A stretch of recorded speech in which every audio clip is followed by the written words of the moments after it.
utilities at Lincoln Electric. And thank you so much to our General Manager, Joel Ivey, who is on here with us today. Thank you, sir. Good afternoon, everyone. We have a pretty packed agenda today, and Mr. Mayor, if you don't mind, I would like to, we're going to keep one topic that's not on the agenda to the very end, and that's the topic about water consumption at McIntosh and where all that water goes and comes from. That was something I think that had come up at the strategic retreat. If we don't get to it, we'll get to it in April at the April meeting. So, but I'll leave it up to you as well. That'll work. Okay. So, second, this is our own Daryl Johnson's last meeting.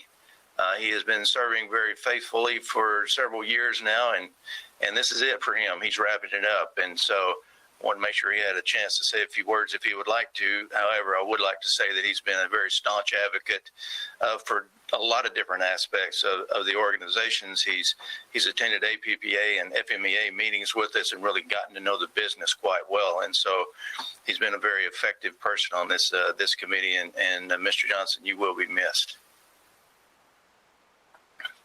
I don't have any speech written, but Mayor, I have enjoyed the opportunity to serve on the utility committee. I've learned an awful lot. And so with that in mind, I'll be reminded what the song says. I've done my time. I'm coming home. So I want to present you with a plaque thanking you, sir. And so there it is.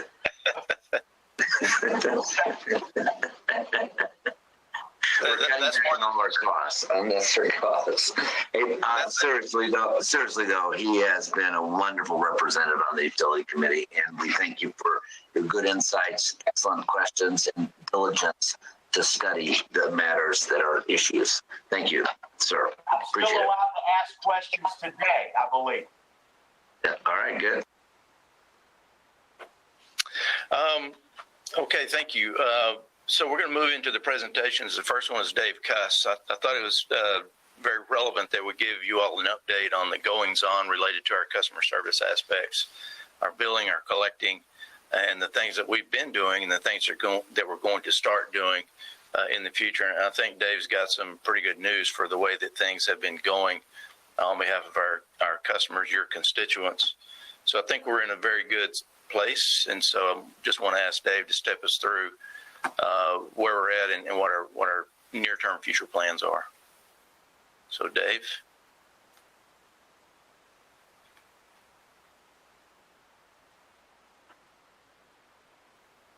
Good afternoon, Dave Cuss, Assistant General Manager for Customer Service.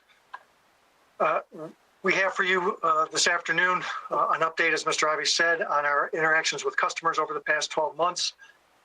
I can tell you 12 months ago, when we set out to make a plan, we did not expect 12 months later to still be in these conditions. So we put a plan in place 12 months ago to deal with this. We're going to share with you the results of that plan. We have some key metrics that we've tracked all along. We will wrap that up, share some other utility cases and what we see going on around the country, and then mention a few next steps regarding to our customer business. First of all, the plan. So 12 months ago, we sat down, we looked at the evolving COVID pandemic and knew that changes were going to have to be made. Hey, Dave. Yes, Dave, sir. Are you going to share your screen? The presentation is not up. Oh, Kevin, we had me sharing my screen. You have the presenter rights, but you need to hit the share button on the bottom of your computer, Dave. You'll have mic, camera, screen.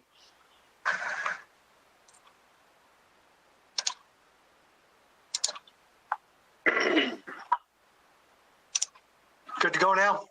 Now we got it. Now just hit slideshow and you'll be ready. There you go. Got it. So the plan from 12 months ago, the results from the key metrics that we manage, we'll wrap that up, share with you some other utility cases from around the country. You'll see that this is impacting virtually all utilities in the United States. And then talk about a few next steps we have planned for the customers. First of all, 12 months ago, we sat down and discussed the changes that COVID was starting to bring to the business as well as our customers. Among our key features of the plan is we wanted to return to business as soon as safely possible. Of course, minimize the financial impact to both the utility and our customers. We thought key to doing that was going to be to communicate early and often, emphasizing in that communication customer engagement, keeping customers aware of ways to manage their electric dollar, how to save, and if in fact encourage customers, if you need a payment arrangement, talk to us. We're going to work with you through this. We're going to change the rules, which we did, and work with customers to help them keep their service on. Those terms we felt were flexible but firm. Some key events as they've evolved over the past year. The first thing we did, and this was within a couple of weeks of COVID starting to impact us, we held all collection disconnects and we waived collection fees. And collection fees typically average around $100,000 a month, so that's a pretty significant step. The next key event, and this was significant, we received notice that the LIHEAP fund was going to receive a significant input from the CARES Act. This money could go to help customers immediately, and you'll see that from our key statistics that this really made a significant impact on being able to help customers get through any payment challenges they were facing. Shortly after that, we provided 30-day notice to customers that we had 6-month payment plans, that our collection disconnect operation was going to have to resume in a month. So we gave the customers a month to work with us before we resumed our collection practices in the field. Fast forward 5 months, all the key payment metrics, which we're going to share with you, have returned not only to an acceptable level with customers, but you can see their pre-COVID levels. We're actually in better shape financially with customers than we were prior to COVID. The final step is going to be effective April the 2nd. We'll take the final step and resume collection fees with customers. All right, the results. So there are 7 key metrics we use to manage payment practices with customers. All of those are either normal or better than normal as of November. The first one is the percent of dollars in bills that are current. In the upper left chart, you'll see that once we stopped those disconnects for non-payments, we had a significant drop in the percent of dollars that were current. So a fair number of customers weren't staying current on their bills. On the right, agency commitments. Over the last year, we've seen a 70% increase in help that we've gotten for customers with our agencies. We're normally in the $35,000 to $40,000 per month range, and you can see we topped out at $130,000 there in last summer. A key point is payment arrangements. So when we stop disconnects, you can see payment arrangements virtually stopped. Customers stopped calling us for a payment arrangement. Once we resumed, we quickly rose to $2.5 million a month in payment arrangements when we're normally around $500,000 a month. So that $2.5 million is a good sign that we did a lot to work with customers to keep the lights on while putting money in payment arrangement terms. And then you can see as we gradually progress through the summer, the payment arrangement bucket dropped approximately $500,000 per month as customers work through paying off their arrears. Next set of metrics, accounts that are eligible for disconnect for non-payment. We do everything we can to avoid the disconnect, working with customers with those long-term payment arrangements, with notices. However, at some point it becomes necessary to disconnect the account. You can see that when we stop disconnects, the customers that were eligible to be disconnected in June quickly rose to 25,000 or 24,000. Sorry about that. Keep in mind, we have 131,000 total customers. 24,000 was the highest we've ever seen.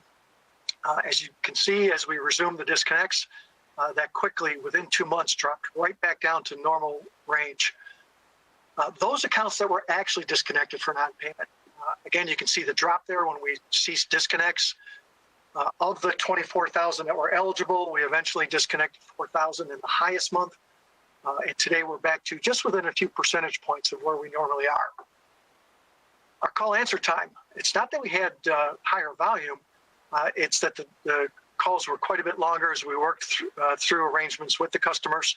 So call answer time went from our normal of about 30 seconds to almost a minute and a half. And finally, customer satisfaction. We've continued throughout the COVID, the last 12 months, measuring customer satisfaction with an outside firm. And you can see that when we stopped disconnecting for non-payment, we immediately saw a 7% increase in customer satisfaction, or 7 percentage point.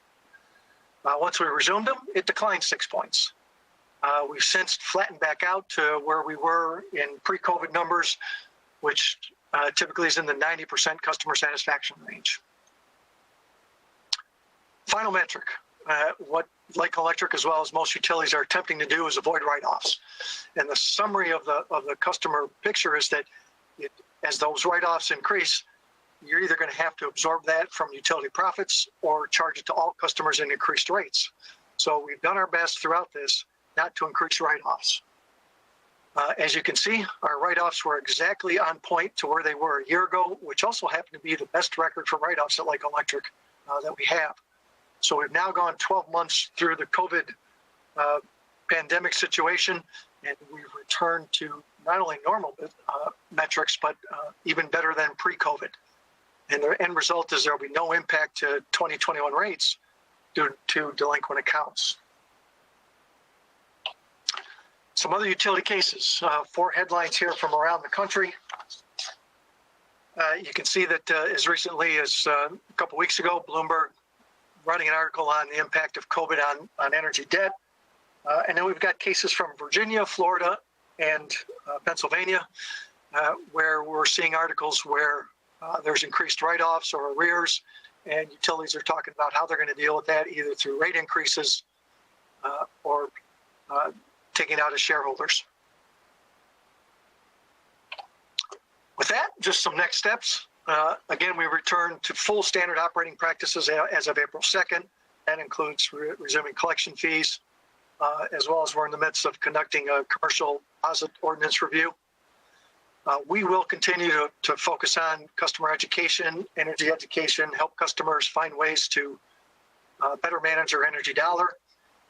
And we're about to launch, hopefully within the next week or two, a project with Polk County Health and Human Services, where there's going to be additional CARES funding for utility bill assistance through Polk County. With that, happy to take any questions.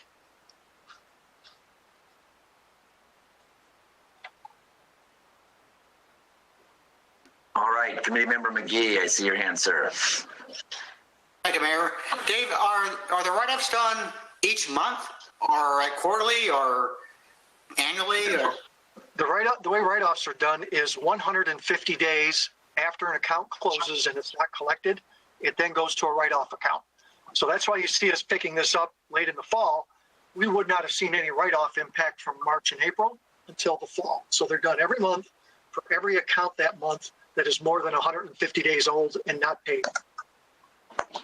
Is there any attempt to collect those write-offs, let's say from a year ago, or do we just kind of forget about them, or how does that work? Sir.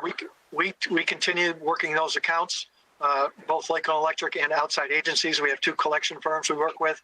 So we will continue to work an account for as long as we have it. Okay. Thank you. Are there any other questions? Thank you. It's very interesting to see the fast correlation of disconnects with accountability and payment. It's an incredible product to be able to sell to get that kind of accounts receivable control. I have never had that kind of correlation in my life. Commissioner Reed. Thank you. And again, I had approached this idea. I talked to Joel one day about it, and I don't know if there's a mechanism to take care of this or our policy. I recently had a squatter move into a house. They got their power turned on without a lease, and it took forever to get rid of them. I'd like to see some kind of policy. You need to produce a lease in order to get your power turned on. So, Mr. Reed, it's been our practice to not get involved in landlord-tenant issues. In the power company's case, if a customer comes to us and says, I want to pay you for service, as long as there's not another active account at that location, and the customer has positive identification, we will provide service to them. We don't turn down service because of any landlord or tenant arrangement. We deal strictly with the individual who is passes a credit check and provides identification that they can get electric service at an account that does not currently have service. Does that apply for commercial leases as well? Well, again, we don't get into any lease arrangements with customers unless the only time we ask for a lease is if the customer's identification is not matching with what we find in our online database searches. So Okay. customer says, In Wauchula, I have to do that, and in Tampa, I have to produce a lease in order to get my power turned on at those particular locations. well, in Lake Electric's case, it's only if we have an identification issue. So Or, Commissioner of Reed. course, there's another account there. Commissioner Reed, just for purposes of understanding, and Mr. Cruz, you could respond to this. Does that mean then that you had the power completely off and that's why they didn't have any identification arrangement? And if you left it at least connected to you, would that have prohibited that from happening? Was that question for me or for Mr. Reed? It really is for Mr. Reed. I'm sorry, ask me again. The power was off. Yeah, so if you left the power connected but not used, would that have No. prohibited that from happening? I don't know that. The power was off, no. And as I said, that's our practice, that if a consumer comes to Lake Electric, wants to energize power at an account that does not have power, they just have to pass positive identification. We do not get into the business of identifying if they have a lease or not. It's a vacant account, no electricity. The consumer passes ID checks. We activate the power. Got it. And they, if it had been on the squatter, would have used it anyway. Committee Johnson.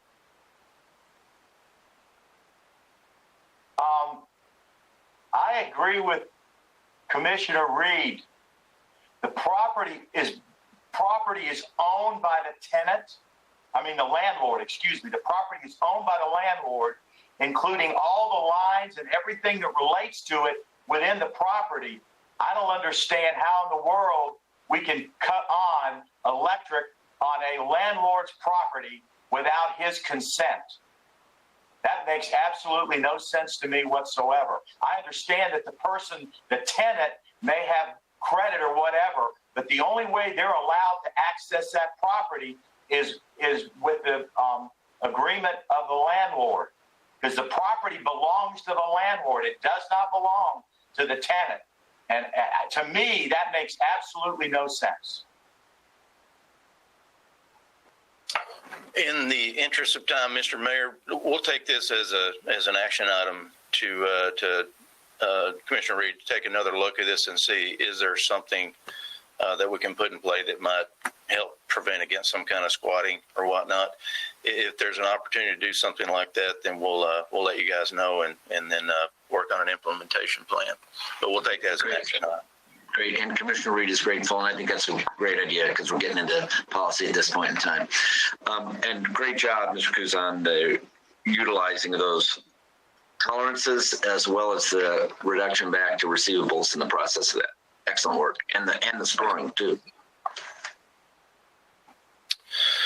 Just wanted to point out that there was ample CARES money that was put out so that people could take care of their living expenses. And since we actually jumped out early in the game and were able to leverage that, it worked better for everyone. So people can stay in their homes, they can have electricity and water and get the things that they need in order to live, which is exactly what that money is supposed to be spent for. So my congratulations to Mr. Cuss and his staff for doing a really great job with that. And as he said, we're back to pre-COVID levels now.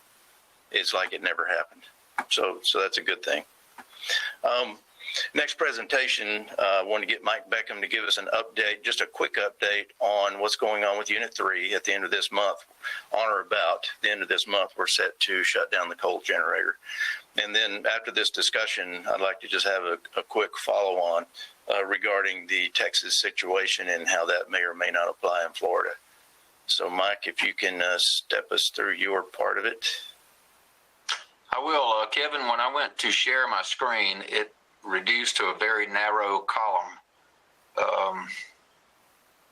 So I don't know if everybody can see my screen or not. I don't see your screen, but it's your GoToMeeting screen, not the presentation screen. All right. Let's see.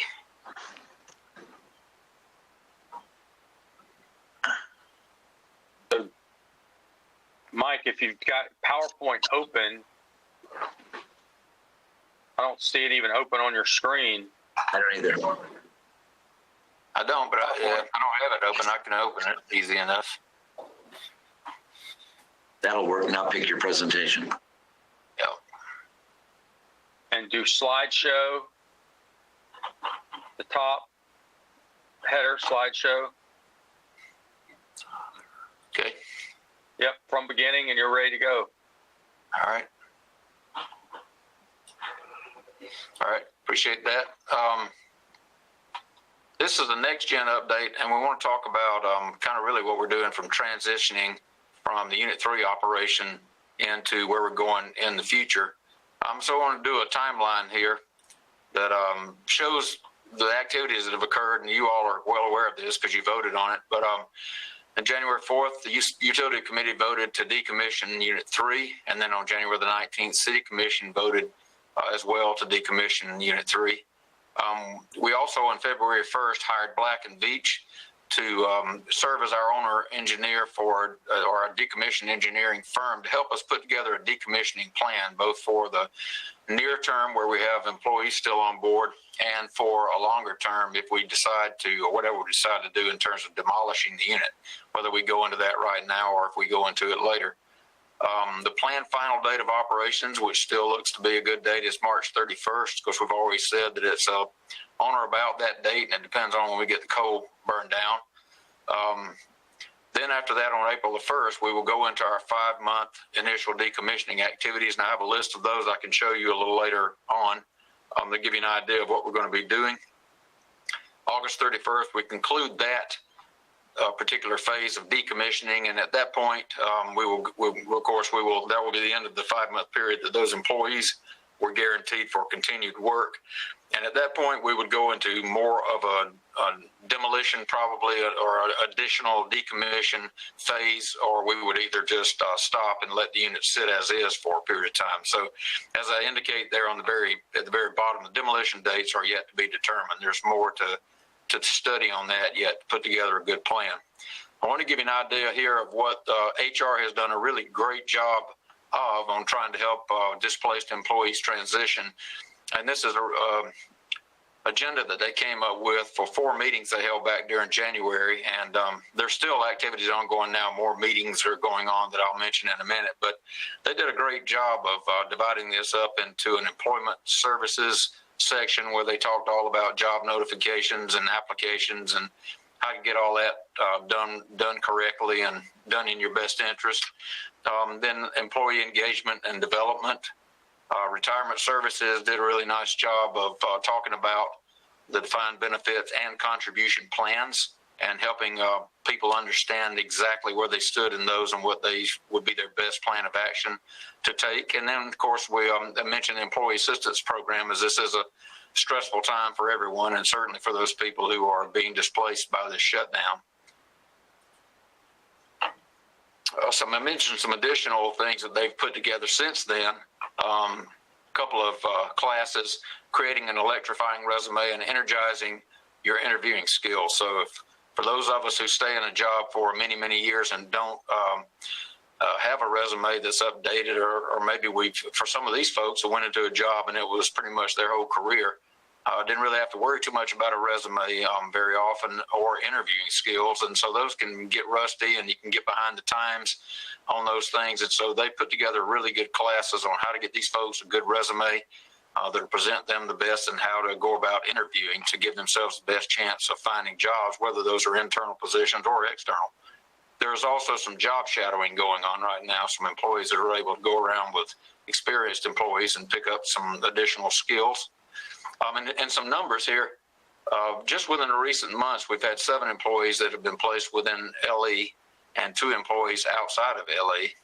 And then overall, since we started talking about this back in April of 2019, we've had 12 employees that have found new positions either outside or inside of LE since that time. And here I mentioned the decommission activities for the 5-month period. This is an example. There's quite a bit of stuff to do, and a lot of this stuff takes a lot of time. The very first one on the list, their lockout tagout systems, takes quite a bit of time because that's a safety issue, and you have to make certain that everything is locked out, tagged out electrically, or anything with energy, so that no one gets injured. And that's a very meticulous process that people who are trained in that go through, where they go around and close valves and hang tags and all that sort of stuff so that people don't get into something that's energized either with electricity or water or anything where they could get hurt. Wash down, as you can imagine, these structures are very large. Those of you who have been out to the plant and seen it, these are very large structures. There's a lot of wash down to do, a lot of cleanup to do. Also, it takes a lot of time to drain all of these things, and then it takes a good bit of time to remove the lubricant. So I won't read all of these to you, but there's just a lot of stuff that's going to take a good bit of time to do, and that's what these folks will go right into as of April the 1st or whatever the day after the shutdown ends up being. We have begun to have meetings. We had the first one last Friday at the plant, and it really just, we talked for a good 2 hours about how all this stuff is going to play out. So that just really highlights there's a lot of stuff to do and a lot of ways that these employees can be helpful to us as they also continue to search for job opportunities. So that's the decommission part, the Unit 3 part. I want to just mention too, again, you're all aware of this, but the next gen, where we move into our next phases of generation, the short term, as we've mentioned this before, power purchase agreement that will begin April 1, 2021, extend to December 2023. And we also have options to extend either on a month-by-month basis or for a period of time, up to a year period beyond that. Kind of depends on when the RICE engines get in and begin to operate. And that's the next bullet there. The RICE engine RFP is in hand. We've had it for a couple of weeks now. Plant staff and others are doing a great job of reviewing that. There's a lot of stuff. They sent the books to me, and there's a pretty good stack. So there's a lot of information to review there and make sure that we get exactly what we need to get for our generational needs at the best price that we can. And we also have solar. Those bids were received on February 24th, and they also are under review. So we're going to see what we end up with as far as a nice mix of RICE engines and solar to help us replace our generation. So that's all of my prepared remarks. I'll take questions now if anybody has questions. Are there any questions? Love seeing the work being done on the HR side. Excellent. All right. HR's doing a great job for us on that. They deserve a lot of credit. They've done a great job for us. I'll echo that. They really stepped up and put forth a great effort, and it's still going on as we speak. So they're still doing everything they possibly can. And then if they think of something else, they'll bring that up as well. So kudos to Mark Farrington and Sherry Watson and Joyce Dias for all the work that's been going on with our folks. I wanted to take just a few minutes and talk about the Texas situation. I don't want to belabor this too much because we don't know 100% everything that went on to cause statewide outages for days. But I just want to make sure we have the opportunity to clear up maybe any misconceptions. And, you know, everybody's always curious, can this happen here? And the answer to that is of course, yes, it can happen here. Under the different circumstances that can come around, we could be hit with something similar to that if we're not careful and not doing the things that we needed to do. So, I mean, as an example, the temperatures were just so cold for so long, things were freezing up that normally would not freeze up.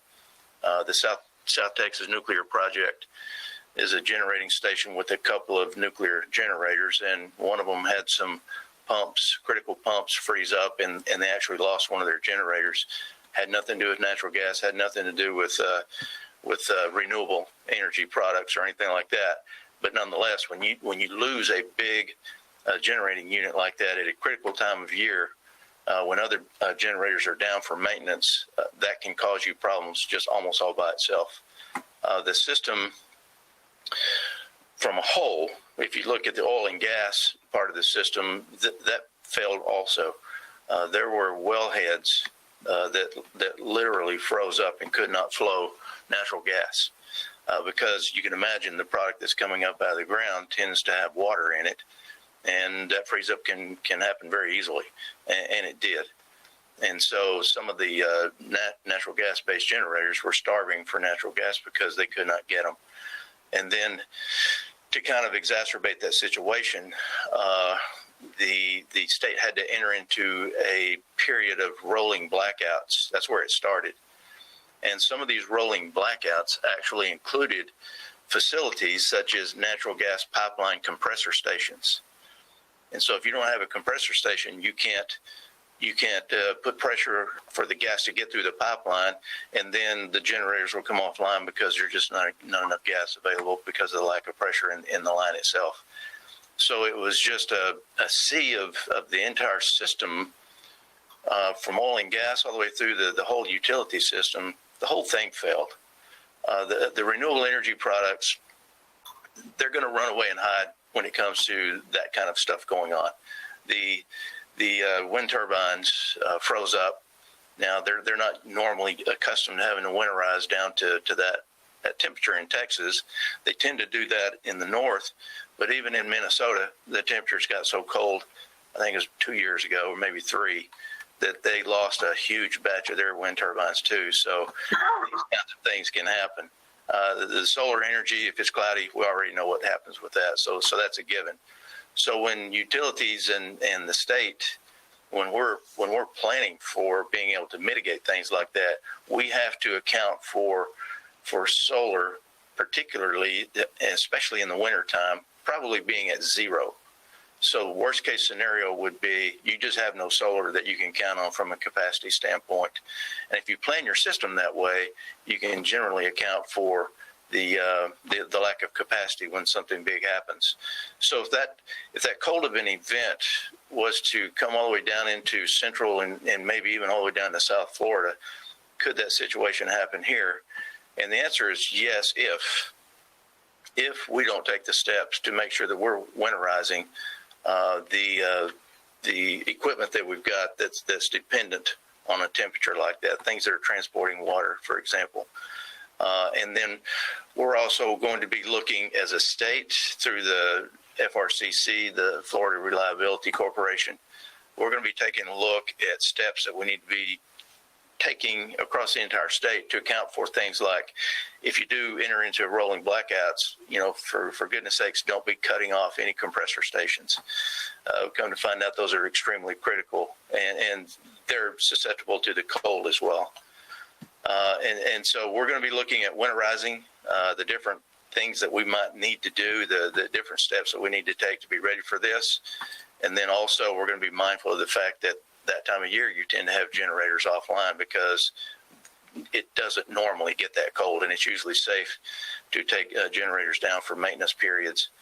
So it was a huge mess up all the way around. They're still studying exactly what the root cause is of that. And I think there's going to be some findings, and honestly, there's going to be some changes, and probably changes that are going to impact the rest of the country, to be quite honest with you.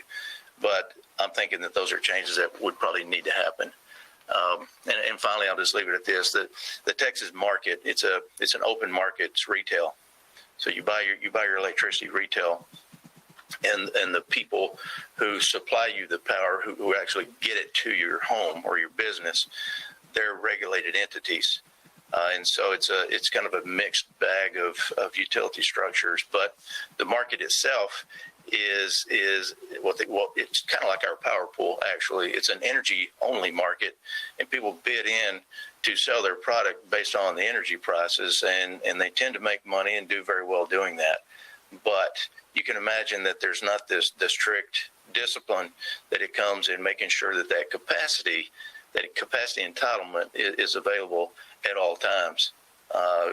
People might be able to hold a generator back just a little bit longer, hoping for the prices to go back up a little bit more. and then all of a sudden they find out they can't start it anyway because something froze up. So those are the kinds of things that might lead to some pretty significant market type changes, I think. But I know some of you may have some questions. I'll pause here, and Tori's going to talk a little bit more about this in her presentation, but I'd like to hear if you got any questions. So Commissioner Selvage McLeod and then Committee Member Johnson. Thank you, Joel. Let's imagine the unimaginable and that the state of Florida loses its natural gas supply, not through freezing, but let's say terrorists or whatever. And we don't stock natural gas like we do coal. So what happens under that scenario? Yes, and that's a really neat way to put it too, because it really doesn't matter what the scenario is. If you lose access to natural gas, there's going to be rolling blackouts in Florida. And, you know, there's not enough coal. There's not enough coal in Texas. There's not enough coal generation, in the state of Florida to make up that difference. You can think that the generator that we have on the ground, the coal generator that we have on the ground, is roughly 220 megawatts of our entitlement. And on a warm summer day, we're going to be needing about 720 megawatts. So if you lose all your natural gas units and you're stuck with 220 megawatts, you're still going to be doing rolling blackouts. And so, now, can we, through the pool, does the pool options, do they extend out of state? Can we get power from Georgia, South Carolina? we actually do. It's not common, but we do sell power, I'm going to say interstate.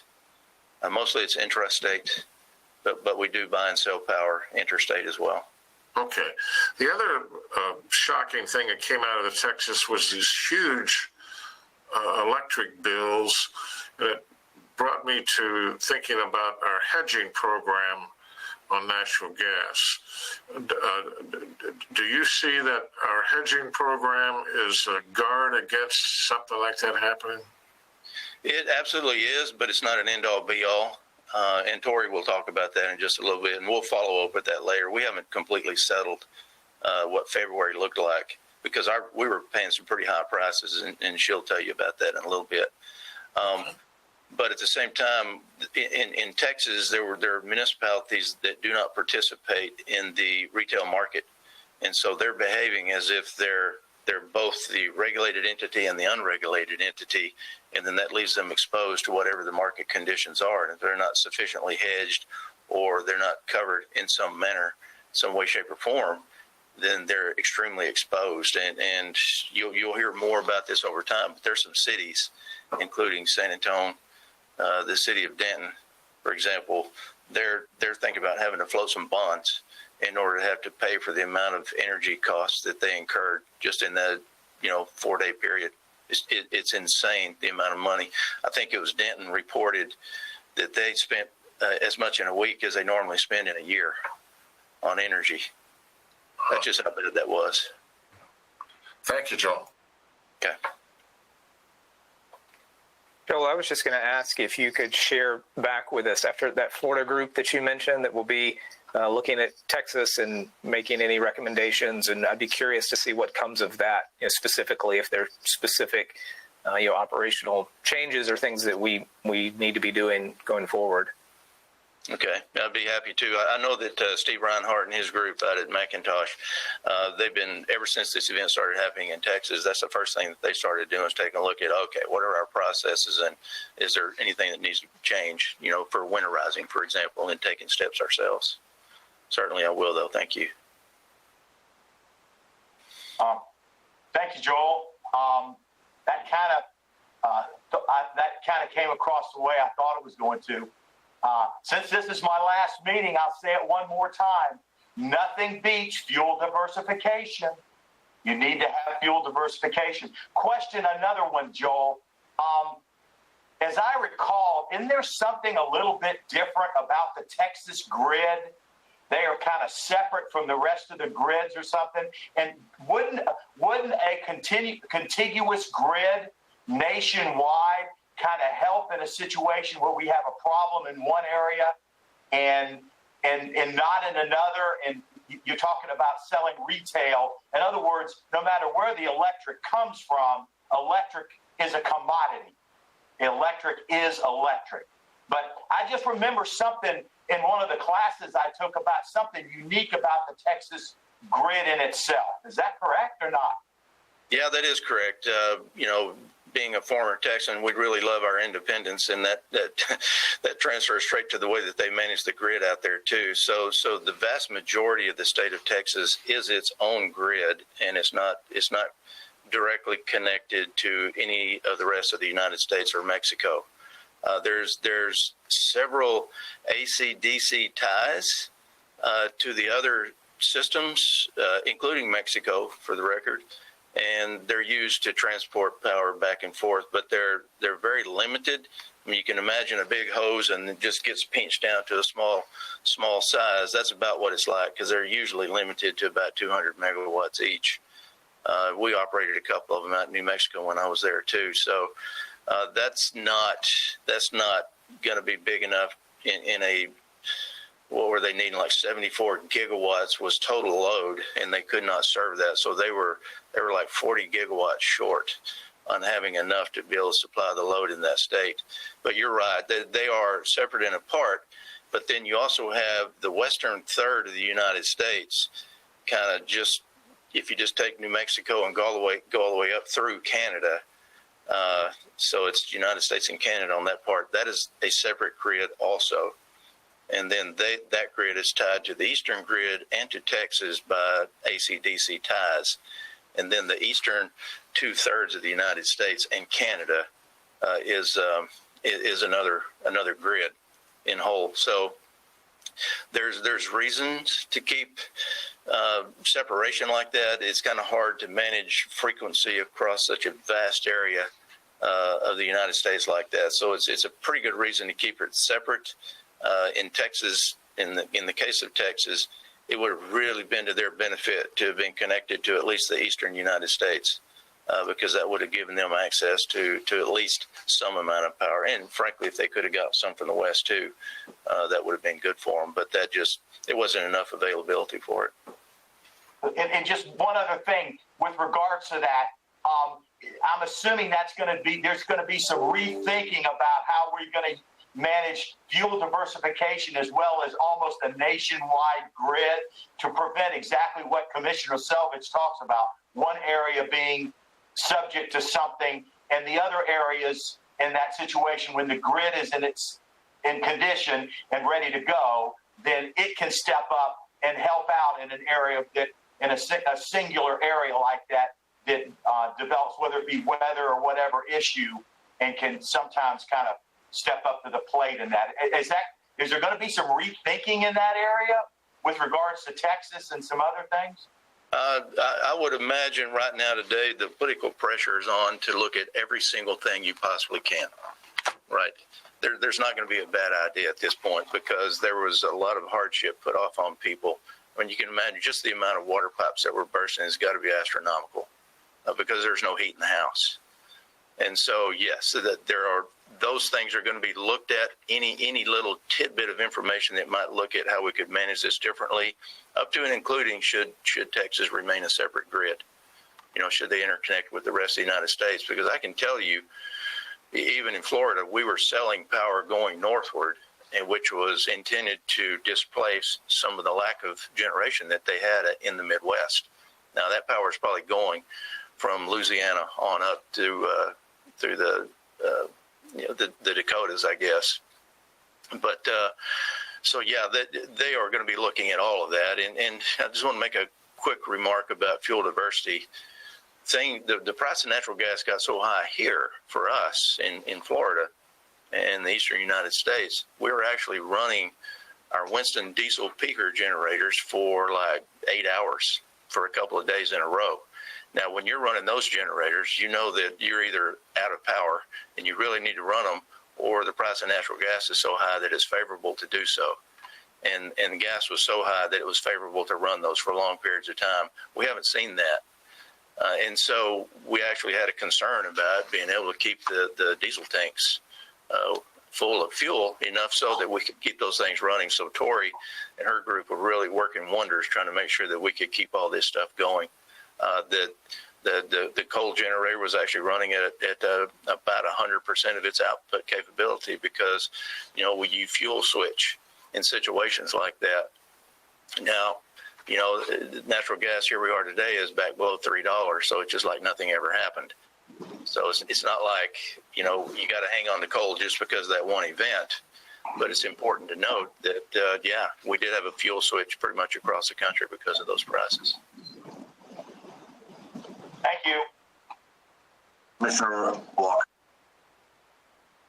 Thank you, Mr. Mayor. And you may have already addressed it in some respect, Mr. Ivy, but speaking of us here in Florida and the grid as we have here, as it supports on a national basis, do you see any problem that will cause any disruption if we had to have I call it like a shutdown or whatever, and had to revert to using some of the on a national basis the grid that we may be connected to?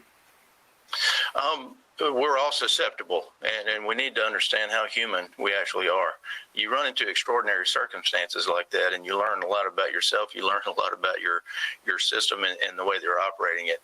One of the big differences between Texas and the way that we work out here in Florida, we're a traditional market still. So Texas has technically one grid operator, and in Florida we have 9. And so you can fit a couple of Floridas inside the state of Texas, so you can kind of see there may be some communication barriers when it comes to managing situations like that. When I talked about that statewide group, FRCC, that's another one of the things that we're going to be taking a look at, because we have to make sure that we're communicating with each other. The 9 specific areas, we call them balancing authorities. So we have to make sure that these 9 balancing authorities are transparently talking with each other so that we know what's going on in each other's territory. Because if somebody, overpromises and underdelivers and somebody else is right on the bubble, then the 2 of them are going down together and taking everybody else with them. And so it's very important that we are very transparent when it comes to situations like that. And we typically communicate pretty well, but there's still just that little bit of, competitive spirit that might keep somebody from saying something that they, ordinarily should in a situation like that. So, we talked about having a single point of communication in the state. We don't have that right now. Everybody's pretty much on their own. And so the storylines that you get from one area to another may be vastly different, and they should not be. People should be getting access to good, consistent information so that they know what to do for themselves. So, yes, sir, there's all kinds of opportunities and issues. That kind of thing can happen here. Our grid is solid. We're in good shape. But if we're not doing the things that we need to do individually, and I'll get back to the winterizing as a good example. You got to be able to make sure that your generators will start when you need them to, and stay online through heavy situations like this. And it may be hurricane aftermath, it may be cold spells, whatever it is. We just have to change our mindsets to make sure that we're ready to tackle it. Now, one time, and this is my last question, Mr. Mayor, thank you. You were leadership, through FMEA, and you, of course, was poised to be able to have the conversation and stay in contact. I guess as you talk about having that kind of conversation with the 7. So are you still in that particular situation in some respect, Joel, to be able to have that kind of conversation as now you past president or whatever, or is it just those who are in that particular circle? You know how it is when you're no longer president. You're just another has-been, right? We still have a very good voice on the FMEA, and the FMEA is a great group of people that are well-intending. For the situation that we're talking about now, that the onus, the obligation of making sure that we're doing something would transition more from FMEA to that FRCC group, because that includes the investor-owned utilities and the co-ops around the state. It's a great group to be making sure that we're focused on the prize of being able to ride through something like this. So, I'm on the board of directors for the FRCC. Joey is the alternate, and so we are very well positioned to have a voice and make sure that we're part of the solution. Thank you.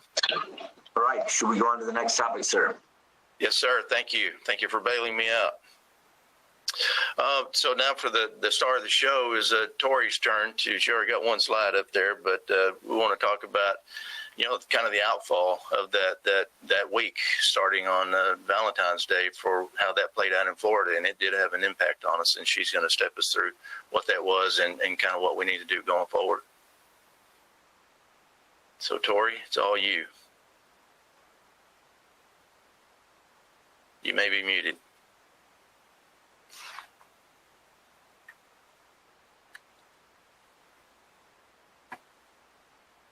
Can you hear me? Yep. Okay, just checking. So thank you for the background, Joel, on the what happened in Texas, since I believe you're a Texan. As he was saying, what happened was we had the polar vortex hit us. Normally, the North Pole carries all the cold weather, but there was something that hit the atmosphere, and then it kind of dispersed this cold weather all over the United States during that time period in February, from about the 11th to the 21st of February. So not just Texas, but all over the country, we were all experiencing unusual cold weather. But most of the headlines you see are in Texas because, with 4.7 million people out, outages, 3.8 of them were in Texas. And of course, like you said, there were rolling blackouts. At one time, I believe their price spiked to 9,000 a megawatt. And from about the 17th to the 21st, even the governor banned natural gas leaving Texas, just to try to keep their grid more reliable. Here in Little Lakeland, we weren't immune to the price spikes. For about 7 days, our average price of gas was $6.75, and then on the 18th, we saw the spike at $23.85, and the 19th, $19.16 in MMBTU. Now, although we do hedge, I had only about 8,000 MMBTUs of base load on, and we were running about 42,000 at that time. So we did incur a lot of costs this month. It was like the perfect storm, because normally, the Henry Hub's in Louisiana, and the market, when you look at a forward curve, it didn't change because the market didn't believe, that these prices would be this high. So it was just a perfect storm, and it cost us a lot this month. Like at the present moment, we don't have the books closed out, but I'm averaging doing, my best calculations, I think we're about $53.70 a megawatt that it cost us for the month of February due to this Arctic blast. And like Joel said, when you're operating on oil, which is Winston at 50 megawatts, and that's about $144 a megawatt, it's pretty expensive out there. So, we were able to use coal, which that helped a lot. But like you said, we only own 60% of it. So, that's only about 220 megawatts. So the rest of it we had to sustain on higher natural gas and oil prices. But, there will be investigations with the FERC and the NERC, to, do a lessons learned so that hopefully nothing like this happens again.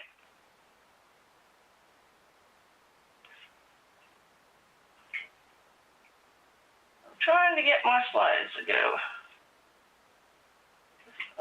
Okay. So, this is an outlook for the next 60 days. So this has us having, more normal temperature. When you see the white area, that's the norm. Whenever you move towards different colors from like the yellow, the red, and on, it means the temperature from your average, whether it's 10-year average or 30-year average, has increased by degrees. So for March and April, basically we're looking at pretty normal temperatures, in Florida, we're in the yellow, so we're like maybe a percentage off. So if, the normal temperature is 75, maybe we'll be about 77. Nothing too major, but, whenever it is a little warmer, usually that means you can expect, more consumption because heating degree days are just anything over 65. So if it's, when we're showing you here, heating degree day is 65, then it means anything under, people usually, consumer electricity. So in Florida, we might consume more. It's very close to the average.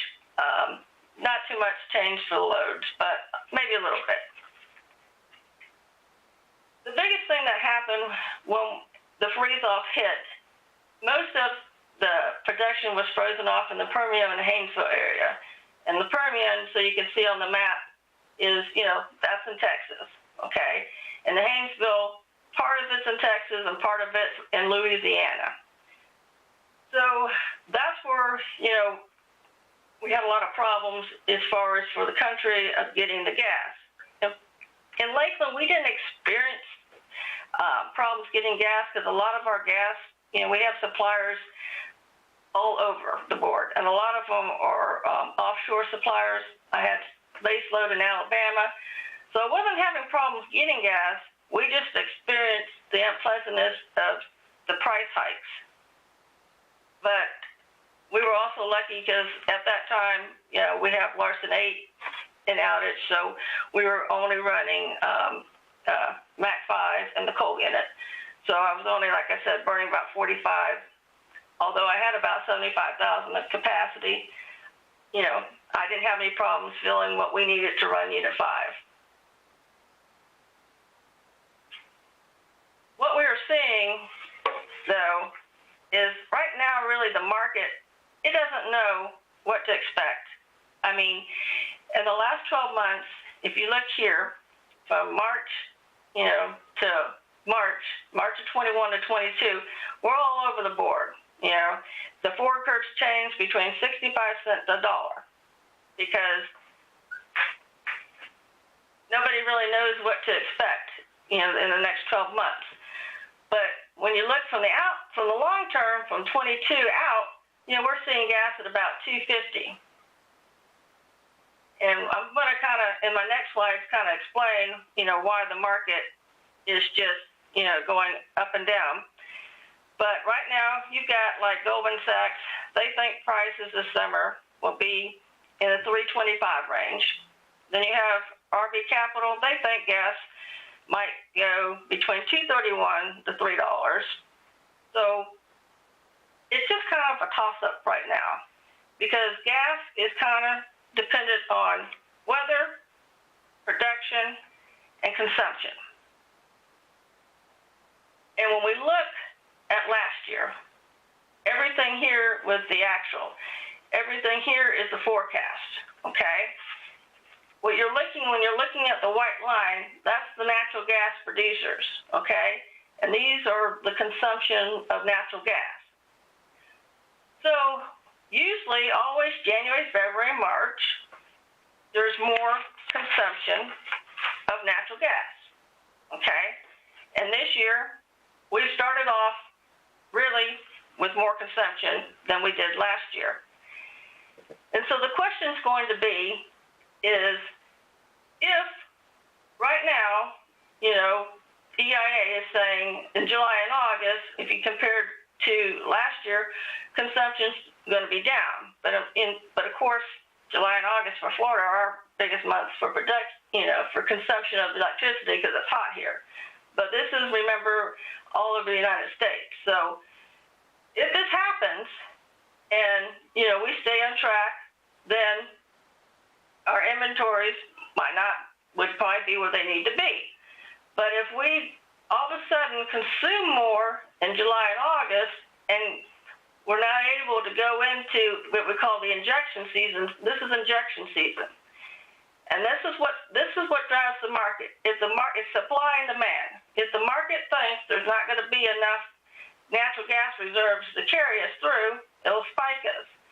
And right now, like last year, when we went into November, we had, a good inventory of natural gas. And that's what, right now, when we look at this chart, as long as consumption stays lower and it gives us time to build back up our reserves, we'll be okay. But if the market sees that we're going to start off November lower, then it will drive the price of gas higher. And right now, this is a forecast. Right now, the market believes that when we enter April 1st, our natural gas reserves are going to be about 1,500 versus, the 5-year average of 2,000. So we're going to be a lot lower in reserves. So it's going to take from May to through the summer to make sure that we build back up our reserves. So those are the things that drive price of gas. Our current budget right now will be from April to March, okay? And what you can see here is, most of it, the total budget's $122 million. You'll see that I do have some coal up into September, and that's because I have fixed costs. We have to pay for the rail car lease, still salaries of our employees, like you heard Mr. Beckham, up until around this time. Then after that, the generation mix will just be natural gas, solar, and purchase power. So the breakdown when I look at the whole pie is I've got about 1.2 million in coal, 93 million in natural gas, 24 million in purchase power, and about 3.6 million in solar, and about 230,000 in oil. When you see the months of October and the months of March, there's more purchase power. That just simply means that is when Unit 5 is scheduled for its regular outage. So we will be, relying on more purchase power that month because our major gas unit will be down. We still have, of course, Unit 8 and Unit 2. So, but still, that's 377 megawatts now. That will be an outage. Now, what this represents is, I told you, right now the books aren't closed for February. They're closed for January. So I know in the month of January that our average cost was about $37.30, but our fuel rate is $35. And I'm forecasting the month of February to be about $53.70, even though we're collecting revenues at $35. And I'm also forecasting March to be about $42.12, even though we're collecting at $35. So for the next 12 months that we're going into, April, May, and June, okay, the average expense when I weight these 3 months together is $36. So I'm saying we're probably going to be needing to collect about $40 in revenue, because if we kept with the 35, if your average expense is 36, you continue to under recover. And then the next 3 months, from July to September, we're still at about 36. And then when we get from October to December, the weighted cost is about $39.82, and from January to March, it's $40.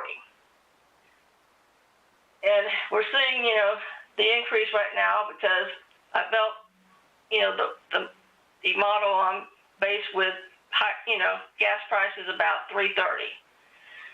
I went more with a higher forecast because right now, like I said, it's anyone's guess, but this is what, where our normal prices would be in a normal year when I look at previous years, but, it could also go higher. But the problem that we have is we have a reserve. We started off the year at 19.7 in our reserves. And the books are closed as of January. So we know right now we're at 14.5. But in the months of February to March, I have calculated out that we're probably going to under recover another $5.3 million. That's going to put us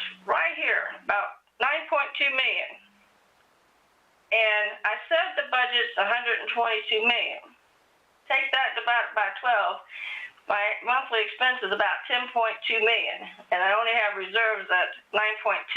That means we're right about 30 days worth of reserves.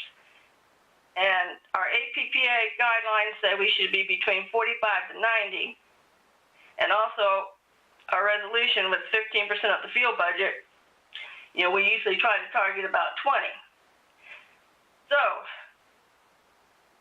if we did a fuel rate of 38, and our current rate again is 35, so that would be $3.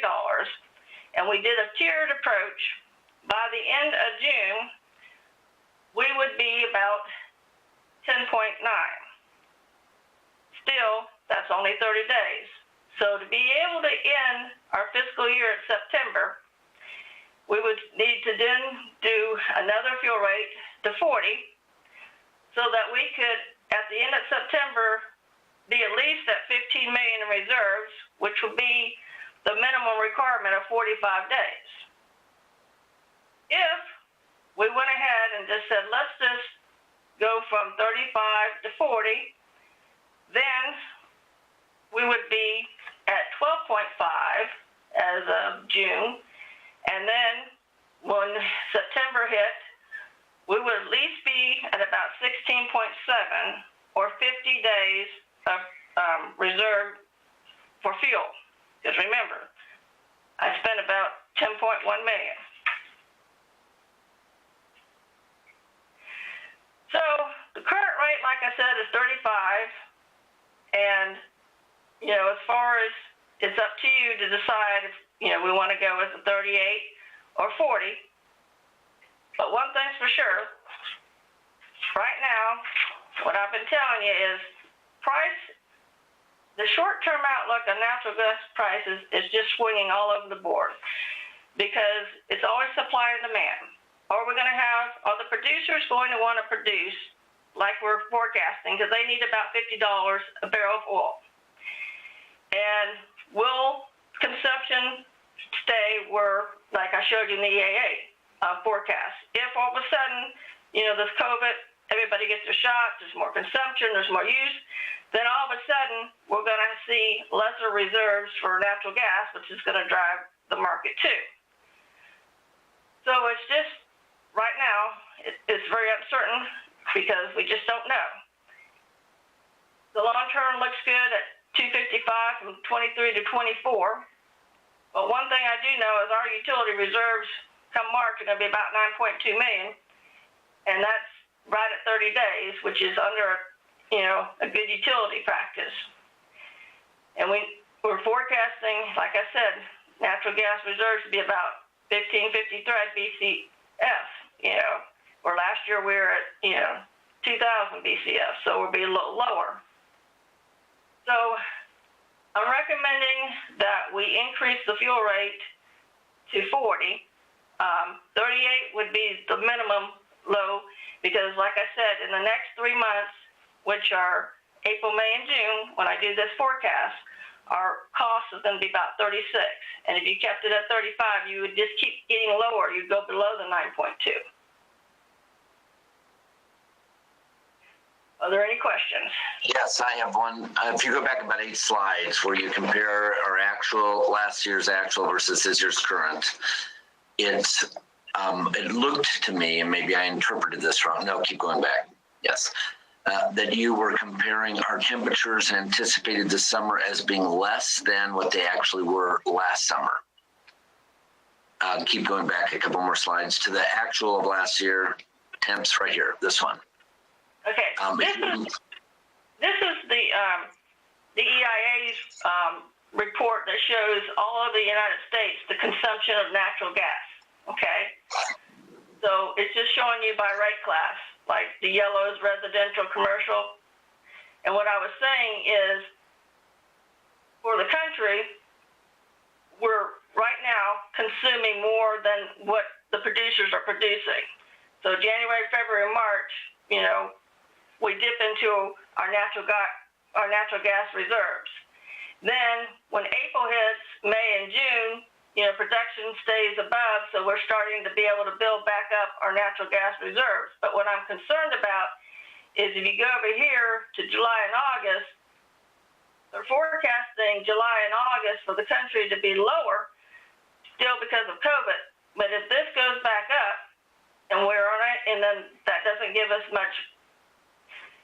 If consumption goes up and production stays flat, then we'll go into November with low storage. And then that's what drives the market's fear.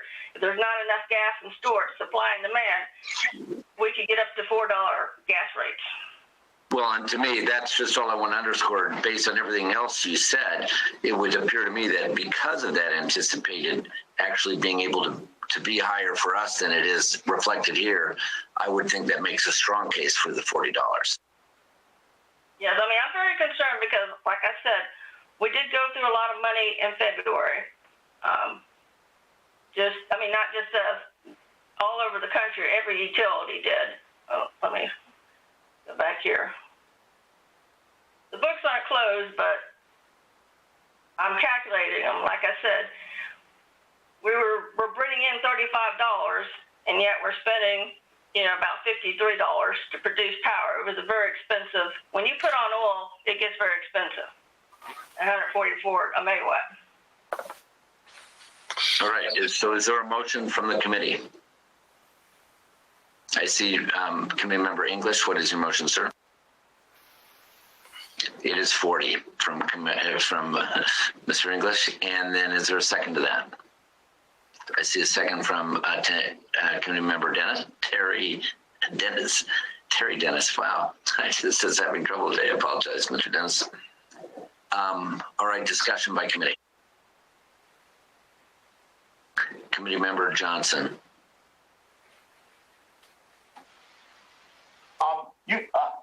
Tori, very excellent presentation. You were talking about the price of natural gas. I'm assuming what you're talking about is the futures market at this point is driving the price up. Is that a fair statement to make? And it's going to continue to drive it up?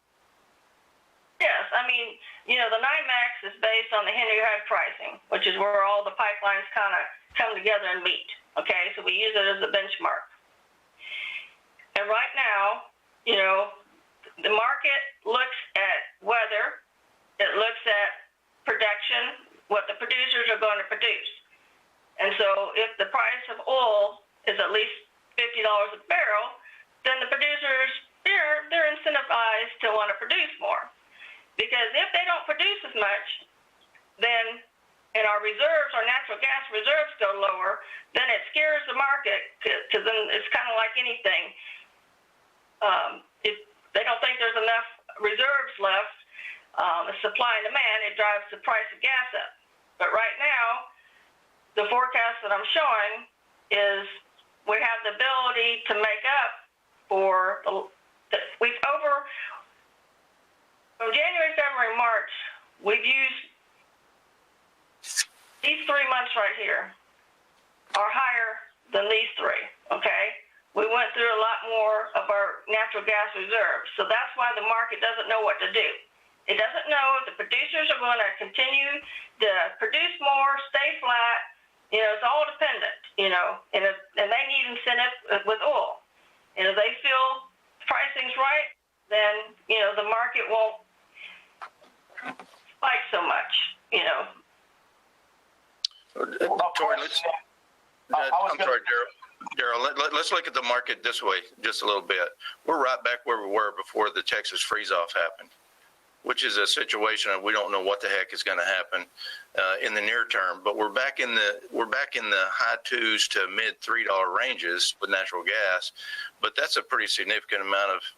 I'm going to call it fluctuation. I won't call that volatility. Volatility was the $23 that we saw 2 weeks ago. That's absolute volatility. So we're back where we were with that indecision in the market. And so absolutely the futures is still kind of scary, but it's scary in a more controlled way than it was before. So I think we're in a lot better shape.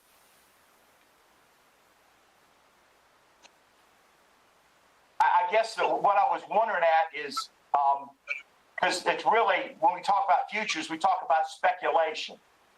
And the market speculation based upon the current climate with regards to fracking and everything else, is it fair to say that the speculation is that natural gas is going to go up substantially over the next several years because of our situation, regulations on fracking and stuff like that? So this is going to be a regular thing. Is that a fair statement to make, or is that premature at this point?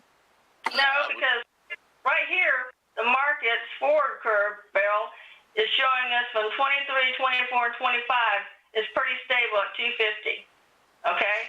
It's only the short-term market that we've been just seeing all the fluctuations in the forward curve. Okay, thank you. It's important to note too that we buy based on day-ahead gas, right? So we're not buying based on what the futures market says, but we are hedging our positions based on what the futures market says. So what we're actually paying is just whatever it costs tomorrow, right? So for the next day, we'll buy tomorrow for tomorrow. Mr. Walker. Hearing what you say, Ms. Bombard, thank you, Mr. Mayor. And if we go, if the vote, of course, is passed for the $40 amount, we should not see any additional increase, because you said going to that particular amount will keep us within, I guess, the numbers that we need to have for the, I call the rating situation, where we need to stay within 45 days or more. And am I hearing that what you just said would do that for us, having a $16 million, Yes. which is above where we want to be, I guess, and keep us in that 45, 50 day range? Is that correct?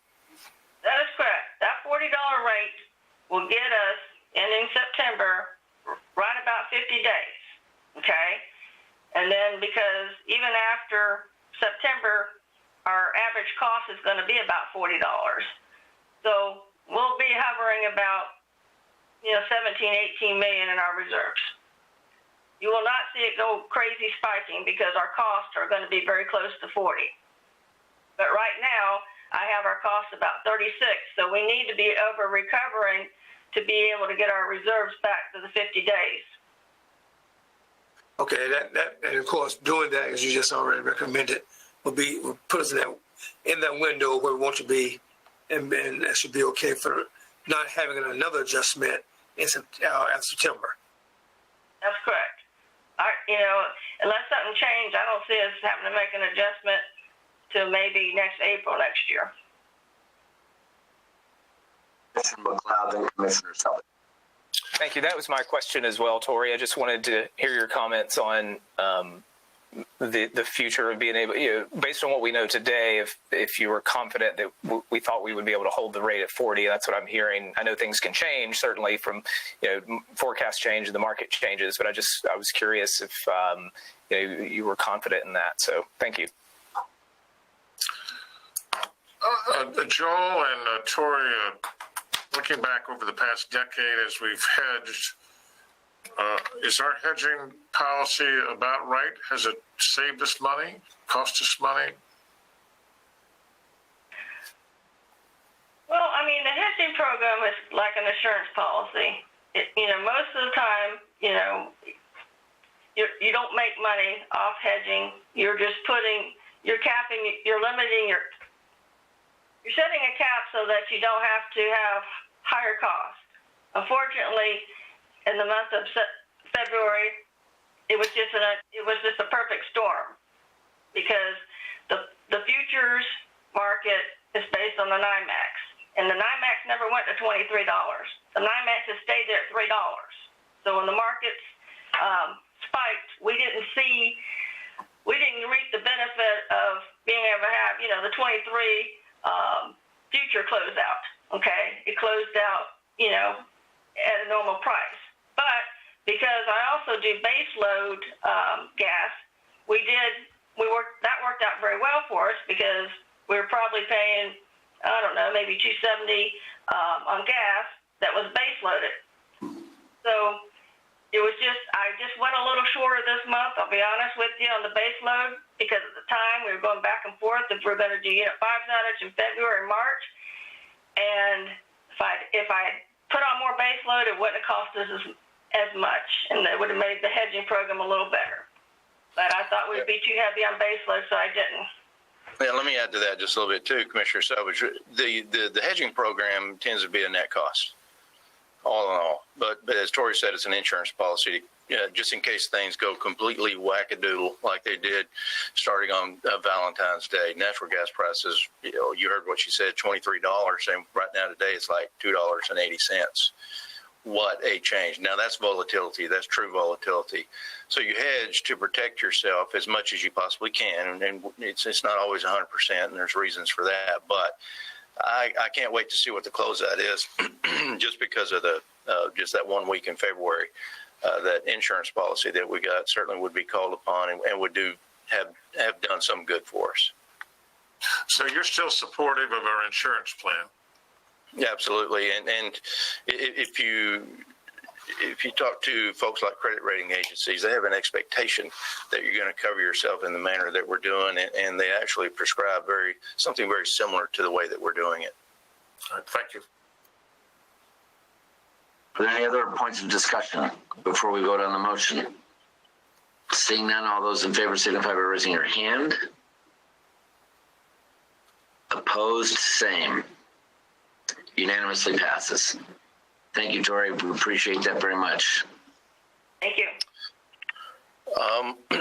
I think we have a couple of agreements to go through. Am I right? We do. Okay. Just going through the agenda, you just heard Tori discuss the fuel charge increase that will be brought to the commission as part of a resolution during the commission meeting. And then the first item that we have under utility committee is agreement with United Rentals. This is for the rental of heavy construction equipment for the Bridgewater substation project that's ongoing.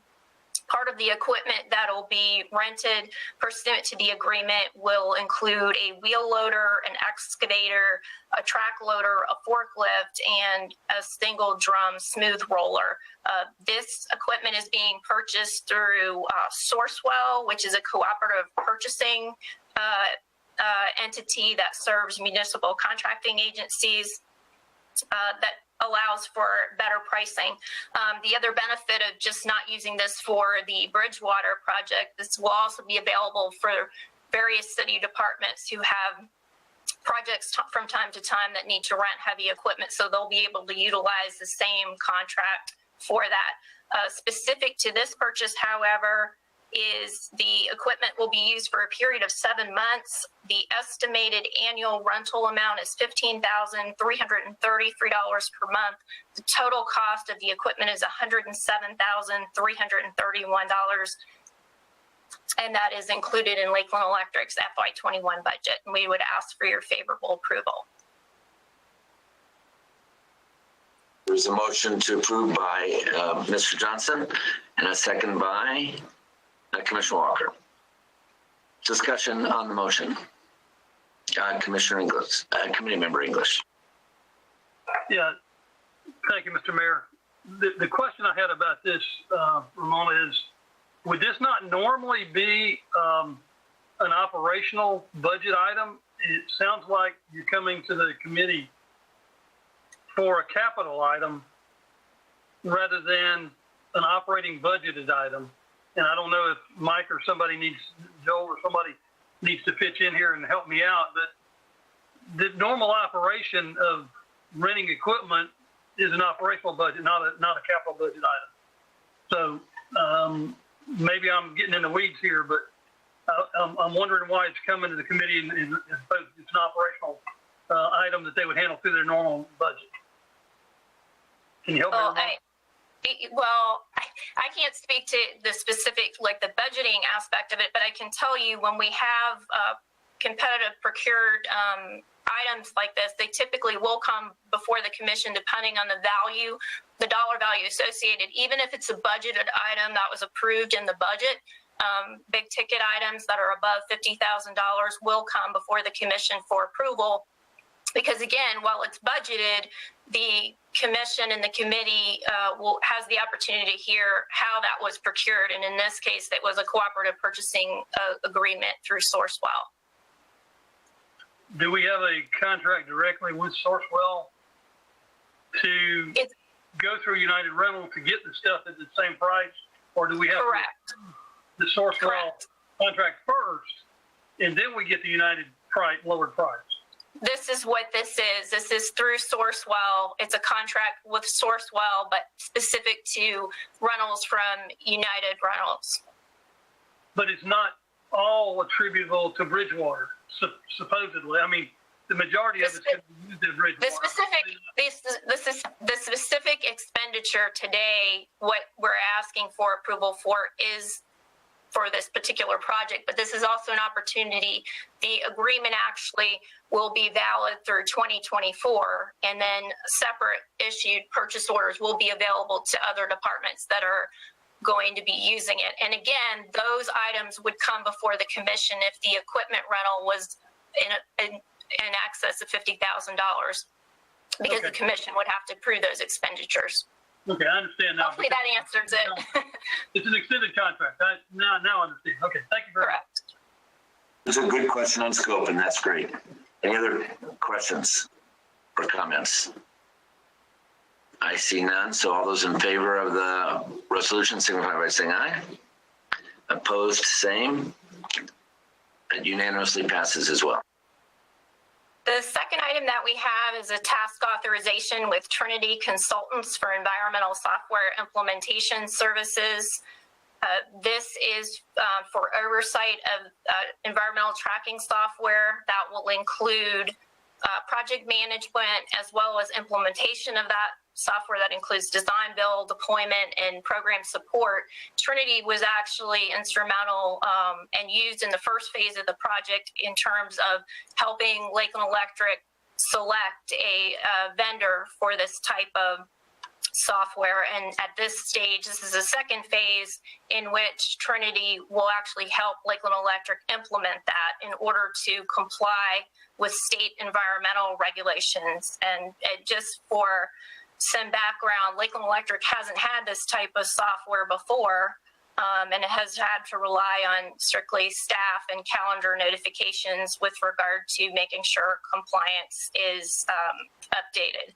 So this will serve a significant purpose. The total not to exceed cost of the work is estimated to be $111,000. That's included in Lakeland Electric's FY 2021 budget. All the terms and conditions will be in accordance with a continuing contract that the City Commission previously approved in October of 2019. And we would ask for your favorable approval. Is there a motion to approve? By Commissioner McLeod and a second by Commissioner Reed. Discussion on the motion.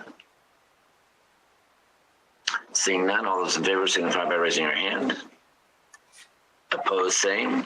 The committee unanimously passes that. That's all I have, Mr. Mayor. Mr. Ivey, anything else, sir? Your call, Mr. Mayor. Do you want to take the water issue now? We've got a mere 30 minutes before you got to start the City Commission meeting. That's the only holdup. If it is under 15 minutes, we can do that. How about next month? Next month is it. So it wasn't really a question. It was more of a suggestion. Got it. All right, we'll take it next month if that's all right with the committee. I know, Mr. Johnson, you're going to miss that input, but you can watch us live. And once again, thank you seriously. Thank you so much for your great participation. It is wonderfully appreciated. Mr. Mayor, I want to drop by and pick up that plaque that you got for me there. You've already thrown it away? Oh, sorry. And one other thing, Joel, is it okay if I keep my Lakeland Electric shirt? No, you have to give that back. Okay, I will be returning it to you then shortly. I'll turn it into a plaque. All right, is there a motion for adjournment? All right, I see one from Mr. Johnson in a second. from Committee Member McGee. Thank you so much. We are adjourned.